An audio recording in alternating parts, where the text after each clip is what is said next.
I remember your election vividly when you were running for senator of Alabama. And this was a time that I used to go on Fox News. I refuse to go on now. But I remember saying that it's not going to happen, that I just don't see Mr. Doug Jones winning. And I was wrong. And I was so happy to be wrong because we hadn't seen a Democratic senator in a very long time when you were going against that other guy. But you also had a phenomenal record prosecuting former Klan members 40 years later. You had a really good record. I just wanted to know, as we talk about the South changing and we look at areas like Georgia, maybe even Louisiana, what was your strategy? What was your plan to bring out maybe non-voters, to especially bring out black voters? You had a high black voter turnout.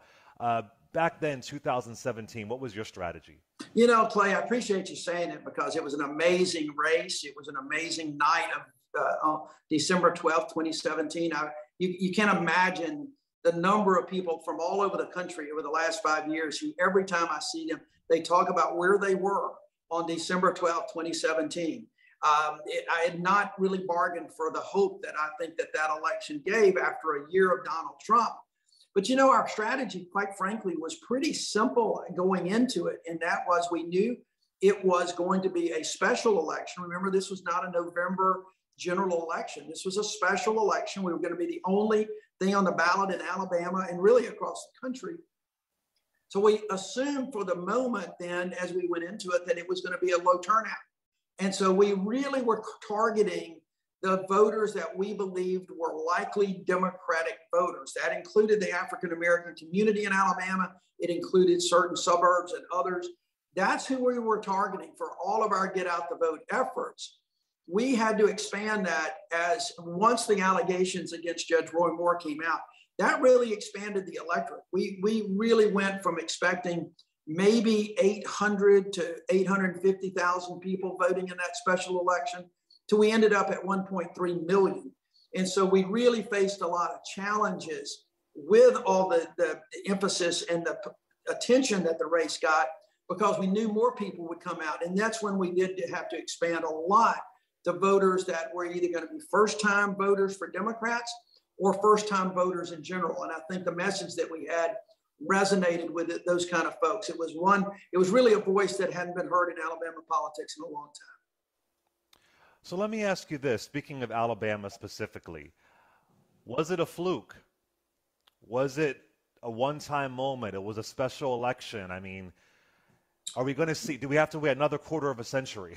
No, I don't think we're going to have to wait another quarter of a century, but I would be less than candid if I didn't say that it was that I think what we were offering was at the right place at the right time in a unique moment, and we seized that moment. The reason why it was so important, the reason why you will see it without having to wait another 25 years is because we were able to use that moment, not just for that to win an election, but to establish a base and to start talking in ways that haven't been talked about in years, a long, long time. Talking for all the people in Alabama of all races, of all religions, trying to make sure that all boats get lifted by one single rising tide. And that continues today in Alabama. Alabama demographics are changing. We're trying to get more young people voting because they still don't vote in the same number as their older counterparts. The younger population is a much more diverse, more progressive than their older counterparts. So we've still got a lot of work to do, and it's a slow process. And we told people at the time, my election was not turning Alabama blue or even purple. It was going to be a long process, but we're working on it. I think we started that process in 2017. We built that base that we're continuing today, and you're going to see some things. This is not going to be a great year for us in Alabama, but in 2 years, 4 years, 6 years, it's going to be.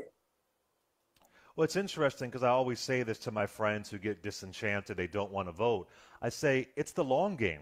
That's essentially what it is. And the GOP, I'm not on their team, but their long game is pretty incredible. They plotted 50 years to overturn Roe v. Wade, and they were patient, and they made it happen. Clay, you're exactly right. And I couldn't really say this when you're a candidate, okay? You can't really tell people that, look, even coming out to vote for a losing candidate makes a difference. I couldn't really say that when I was running because it would almost sound defeatist. But it's true, especially in a state like Alabama and some of these other states, that the more folks that you can get out to vote, the more a difference you're going to make. And as you narrow that gap, these folks that are winning these races are going to have to pay attention. And that means paying attention to the policies and things that go on in the state and trying to move the state forward. So every vote counts. Just look what had happened. Look what would have happened in Kansas just 2 weeks ago, or a week or so ago, had the folks in Kansas had that same attitude. Well, it's really not going to matter. We're a conservative state, so we really don't need to get out and vote to prohibit our legislature from taking away a woman's right to choose. We wouldn't have had that incredible victory that we saw so many people coming out and being registered, so many folks coming out and voting for the first time because their vote did make a difference. It made a huge difference. Yeah, no, absolutely. Absolutely. I have to ask you this. You grew up in segregated Alabama. I was born in 1977, and although my grandfather was born and raised in the Jim Crow South in Virginia, he would have some horror stories. And I'm just curious to know, I keep hearing that we're moving backwards. And I'm a little bit hesitant to say that because I don't know that time. I have some callers who call in and say, yes, we are. I have some callers that call in and say, no, we're not. We're not going that far backwards. But as somebody who grew up in segregated Alabama, do you think that we are going back to a scary time of a version of Jim Crow that's alive and well? My fear is they want to overturn the 1964 Civil Rights Act. I think that's their long game. But am I going too far? Are we being too drastic with it? What are your thoughts? Well, I think you have to be concerned. I do think we have been sliding backwards on both race relations as well as rights and liberties. We see what the Supreme Court of the United States has been doing just in the last couple of months before they adjourned. And I have been saying now for quite a while that I thought the country was sliding back on their race relations, but it was in part due to more political. The Jim Crow era was an era, post-Reconstruction, that really was about pure racism and hatred for folks. I think to some extent, clearly that still exists. And unfortunately, we've seen a rise in white nationalists, particularly under the former president, that have felt emboldened to come out from behind the internet and take to the streets, take to the Capitol on January 6th.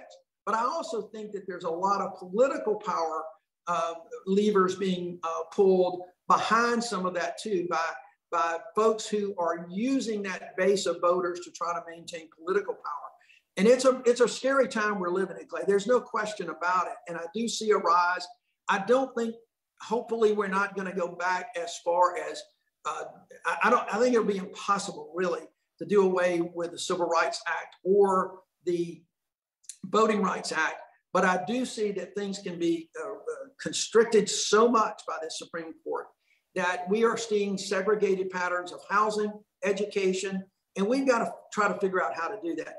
Clay, it's really interesting that I've had this conversation a lot in the last couple of months after watching so much of the January 6th hearing and seeing how the Proud Boys and the Oath Keepers, who are truly white supremacists, have come out. The United States of America, if you really think about this, the United States of America was really the only country in the history of the world that was destined to be a multicultural, multiracial society. It was always destined to be that. Unlike every other country in the world that still exists, this country was different. And we are a young country in the history of this world. And we've still got a lot of growing pains to understand each other and to know that we can all live in the same house together and be one big family. That's difficult. It's difficult for people to accept. A lot of people feel threatened. And we got to do a better job of making sure everybody of all walks of life and all races of all levels of society understand that, and that democracy is about empathy and caring for each other and trying to let everybody have an equal opportunity. Let me ask you this, and I could totally be wrong. Again, we're talking to Doug Jones, former senator of Alabama. I'm in a space right now where I don't even want to engage the GOP. And I think about Frederick Douglass. He wasn't trying to reason with racist Southern Democrats. He didn't say we have to see their side. We have to understand where they're coming from. And I think for me, and I could totally be wrong and be way too stubborn, I feel like there's too much reasoning with the GOP. I feel like there's too much sympathizing. But I could be wrong. You know, I don't live in a red state. I'm in the Jersey, New York area. You know, what do I know? And I want to know from your perspective, am I seeing it the wrong way? Am I seeing it the wrong way, thinking we just can't reason with the Mitch McConnells? We just can't reason with the Rand Pauls? Or am I being too stubborn? I don't think you're being too stubborn, but I don't believe it's the way forward, to just in all candor. Number one, if you look at what's going on right now, the Democratic Party finally is beginning to see that they are having a governing majority. Remember what happened in the early days of the Biden administration, that except for the American Rescue Plan, we couldn't get our own house in order because everybody was saying we can't reason with people, including members of our own party. And I think we have to start I believe that that's what democracy is about, that we have to start reasoning. And there are those people that you cannot reason with. There are people on the left that you cannot reason with. And there's the dilemma. And that's why I think the best approach is to try to reason with everyone to get some path forward. And I could be wrong too, but I think that that's the best hope for this country. I've always believed it's where the country has been. The one time that it didn't result in a civil war and we lost close to 1 million of men on both the North and the South, I don't want to see that happen again. And I think that we can do that because I believe, and I could be wrong too, but I believe that this country is more in a position of being reasonable and working with each other than the extremes. Unfortunately, Clay, one of the things that we see right now because of social media, because we have 24-hour news at our fingertips on our telephones that we've never had before until recent memory, people tend to not want to do that reason. They tend to see things, I think, as the other side being evil and the other side being unreasonable. I don't believe that's where the majority of Americans are. That's not what I see when I go out in the country speaking. I see a lot of people wanting folks to work together. But one of the problems that we got is both our media access, but also gerrymandered legislatures and gerrymandered Congress, where people don't have to address each other. If we get rid of gerrymandering, Clay, I know I would be right and you would be wrong. But we got to get rid of gerrymandered political districts in this country so that everybody needs, all the public people, all the folks running for office are reaching out to their entire constituency, not just a small band of people that they can get a particular nomination for. A couple key things I just wanted to ask you specifically, just to get your thoughts on, as somebody who was in the U.S. Senate. A big topic that comes up on this show is reparations. And being from Alabama, I'm sure you know the gruesome history of slavery, sharecropping, Jim Crow in Alabama. Do you ever see us getting to a space where there will be specific reparations for Black Americans on a federal level? Or do you think it has to be locally? You know, that's a great question. I wish I had a really good answer for it. When I was in the Senate, I was a co-sponsor of a bill that Cory Booker introduced that would try to figure this out. That would create, this is not something that I think one piece of legislation at this point in this time and for the foreseeable future. I don't think somebody can introduce a bill and get this done. I think you are going to have to do something, a federally mandated study to try to figure out. And I know that sounds like a cop-out to a lot of people, but the fact is it's a very, very complex issue.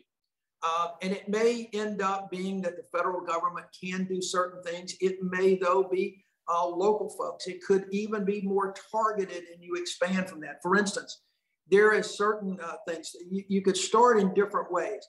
In Alabama, if you remember a couple of years, back when I was in the Senate, so it's been more than a couple now, they discovered the Clotilda.